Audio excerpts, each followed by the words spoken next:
Mariko, kung naghahanap din kayo, yung candle na ganito, yung safe, yung hindi masusunog, eto nga yun mga Mariko. Bali 3 pieces na yung chinek out ko. And nandito nga sa baba, yung kanyang switch, on and off niya dito. So, battery operated siya mga Mariko. So, ganito yung itsura niya mga mi. Ganito lang naman siya. So, dito yung switch na niya. Nandyan yung on and off niya. Ganito mo lang siya, mare. Yan. And then, dito. Yan. Super ganda niya. And perfect siya mga Mariko kung magkakaroon kayo ng mga table setup, mga ganon, sa Christmas. Tamang-tama to. Or pwede mo din siya ilagay sa mga altar nyo, diba? Safe pa to Mariko. And tingnan mo naman, diba? Mukha talaga siyang totoong candle. Plus mga Mariko, small version lang to. Pero meron din namang malaki nito kung gusto mo.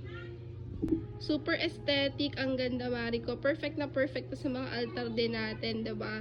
Ayan siya. So, 3 peraso muna yung chinek out ko. Ayan. Kung gusto mo rin ito, ilalagay ko dyan sa yellow basket natin.